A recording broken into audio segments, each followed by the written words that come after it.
পহেলা বৈশাখ কত আসবে যাবে, কিন্তু কিছু কিছু স্মৃতি যেগুলো রয়ে যাবে, এগুলো আসলে আমাদের জীবনের এক একটা ডায়েরি বলতে পারেন। আসলে আগে মানুষ ডায়েরি ছিল, ডায়েরির প্রতিটা পাতায় তাদের জীবনের কিছু কিছু গুরুত্বপূর্ণ স্মৃতিগুলো ধরে রাখতো বা লিখে রাখতো। এখন মানুষ সেটা ব্যতিক্রমী হয়ে এখন মানুষ ভিডিওর মাধ্যমে বা কিছু ফটোর মাধ্যমে এই স্মৃতিগুলো রেখে দেয়। তো আমরাও সেগুলো করলাম। হ্যালো এভরিওয়ান, আসসালামু আলাইকুম। কেমন আছেন সবাই? আশা করি সবাই ভালো আছেন। তো প্রথমে আমার মেয়ে পহেলা বৈশাখের দিনে ঘুম থেকে উঠে হাতে মেহেদি দিয়েছে, তারপরে মাথার যে চুল বাঁধা সেই কাজটা আমি করে দিয়েছি, মেহেদি পরিয়ে দিয়েছি, তারপরে কিন্তু এই সাজুগুজুটা তো দেখতেই পাচ্ছেন। নিমিষে আমরা কিন্তু একটা ছোট্ট পুতুলকে সাজিয়ে ফেলেছি, ওর মনের মতো করে সাজানো হয়েছে। ও কিন্তু পহেলা বৈশাখের 2-3 দিন আগে থেকেই শুধু শাড়ি পরবো শাড়ি পরবো সাজুগুজু করব এমন একটা রিয়াকশান যে কখন পয়লা বৈশাখের সকালটা আসবে। তো আসলে আমাদের মুসলিম ধর্মে এই পয়লা বৈশাখটা পালন করা ঠিক না, কিন্তু বাচ্চাদের খুশির জন্য আমাদের কিছু করাই লাগে। জাস্ট পান্তা, ইলিশ, তারপর হচ্ছে ভর্তা, এগুলো তো টুকটাক করাই লাগে। এগুলো কিন্তু করা ঠিক না, তবে আনন্দের জন্য যেমন মানুষ নবান্ন উৎসব করে, গ্রামে আরও কিছু করে, তো সেই তুলনায় আমরা ছোট্ট কিছু করলে তেমন কিছু ক্ষতি হবে না। ছোট বাচ্চাদের জন্য অবশ্যই আমাদেরকে করতে হবে, তাছাড়া কিন্তু ওরা মনে অনেক কষ্ট পায়। তো সাজুগুজু করার পর ও ছাদে গিয়েছিল, ছাদে যাওয়ার পর কিছু ফটোশ্যুটের পর ছাদ থেকে নেমে আসলো, আসার পর এখন ঘরে বসে আছে, ওর বাবার সঙ্গে বাহিরে যাবে। তো এই তো বাহিরে যাওয়ার জন্য ওরা রেডি। বাহিরে তো তেমন কিছুই না, জাস্ট ছোটোখাটো একটা মেলা বসেছে উপজেলায়, তো সেজন্য ওরা যাচ্ছে। আর স্কুল থেকেও র্যালির ব্যবস্থা ছিল, স্কুলে ও সেদিন যায়নি। তো এই সাজুগুজু করতে অনেকটা দেরি হয়ে গিয়েছিল। তো এরপর সাজুগুজুর পর ওর খেলার সাথীদের সাথে একটু হাই হ্যালো করছে। ও হচ্ছে ঘুরতে যাচ্ছে, এজন্য কিছু কথা বলার পর কয়েকটা ফটো, 3 বাপ মেয়ে মিলে ফটো তোলার পর ওরা এখন যাচ্ছে উপজেলায়। জাস্ট কিছু স্টল দিয়েছিল মেলায়, তো সেজন্য ওরা কিন্তু যাচ্ছে। তো এরপর 3 জনে যাওয়ার পর কিছুক্ষণ পর আবার বাসায় এসেছিল, আসার পর আমাকেও বলছে যেতে হবে, আমার মেয়ে তো বলছে আমাকেও শাড়ি পরতে হবে।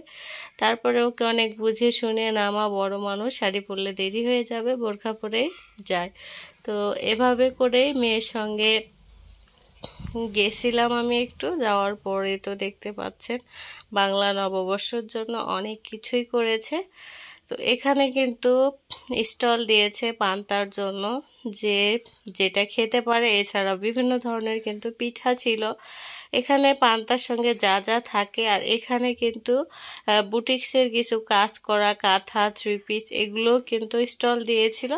এছাড়াও আরও অনেক রকমের দোকান বসেছিল এখানে। শুভ নববর্ষ, এখানে কিছু ফটোশ্যুট করা হলো। তারপরে তো দেখতেই পাচ্ছেন বেলুন, বেলুন নেওয়ার জন্য ও মানে কি একটা রিয়াকশান করছে। বেলুনওয়ালা বলছে নাও, পুরো দোকানটাই তুমি নিয়ে নাও।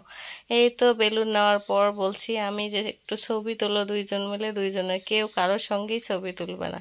এটা নিয়ে কিছুক্ষণ হলো। আসলে 2টা নাট বল্টু যার ঘরে আছে সেই বোঝে এগুলোর জ্বালা। যেখানে যায় সেখানেই মানে এতটা গন্ডগোল ঝগড়া শুরু করে দেয়, মানে রাগারাগি। আবার মাঝে মাঝে এতটাই মিষ্টি, এতটাই মিল ওদের সঙ্গে যে পৃথিবীর কারোর এত মিল থাকে না। তো এরকমই থাকবে, 2 ভাই বোন পিঠাপিঠি হলে এরকমই হয়।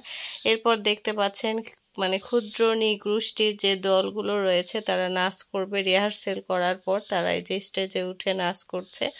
আর এখানেও আমার মেয়ে কিন্তু শুরু করে দিয়েছে, ও নাচ করবে স্টেজে উঠে। তো ওর তো কোনো পারফরমেন্স নাই, ও তো আগে থেকে কোনো প্রিপারেশান নেয় নাই, তারপরেও কিন্তু সারাক্ষণ আমার সঙ্গে মানে ঘ্যান ঘ্যান ঘ্যান ঘ্যান করেই যাচ্ছে, ও নাচ করবে। তারপরে কিছু বুঝিয়ে শুনে স্টেজে ওকে তুলে দিয়েছিলাম, দেওয়ার পর আমি বললাম যে দেখো ওরা কীভাবে নাচে, তাহলেই তোমার ভালো লাগবে, তোমার নাচ করতে হবে না। এখানে মানে খুবই মানে বড় বড় যারা রয়েছে টিওনো, অ্যাসিস্ট্যান্ট এসব লোকেরা আছে। আর ওখানে তো প্র্যাকটিস ছাড়া নাচ করা যাবে না। তো স্টেজে উঠে কিন্তু এই যে দেখতে পাচ্ছেন জাদু দেখাচ্ছে, এই জাদুটা দেখার পর ও বন্ধ হয়ে গেছে, জাদু দেখে অনেক মজা পেয়েছে। তো এখানে কিন্তু অনেকগুলো টাকা তৈরি করলো, তারপরে এখানে মুড়ি তৈরি করবে। তো এসব দেখে কিন্তু অনেক খুশি। আর মিউজিশিয়ান ওকে মুড়ি দিয়েছিল, মুড়ি খেয়েছে, এসব দেখে সে অনেক খুশি হয়েছে। ছোট ছোট বেবিরা কিন্তু আসলে এই যে দেখতে পাচ্ছেন জাদু দেখে অনেক খুশি, আমরাও কিন্তু অনেক খুশি হয়েছে। আর জাদু বলতে আসলে পৃথিবীতে কিছুই নেই, সবগুলো প্র্যাকটিস। তো আমার ছেলের বন্ধুরা এই স্টেজের পিছনে দাঁড়িয়েছিল, ওরা কিন্তু যে ম্যাজিশিয়ানের যে ম্যাজিকের আসল রহস্য, গোপন তথ্য ওরা পেয়ে গিয়েছে, সবগুলোই কিন্তু ওরা পিছন থেকে দেখে নিয়েছে কিভাবে ওরা প্র্যাকটিস করে আসলে মানুষের চোখে ভ্যালকি লাগিয়ে দেয়। আসলে স্টেজ পারফরমেন্স কিন্তু শেষ হয়েছিল না, ওখানে আরও নাচ গানের ব্যবস্থা ছিল। এদিকে দেখেন আমরা চলে আসতেছি, আমার মেয়ে এখানে ম্যাজিক দেখাচ্ছে আইসক্রিম নিয়ে। তো আসলে বাচ্চারা কিন্তু অনুকরণ প্রিয়, আপনি যা করবেন তারাও কিন্তু তা করবে।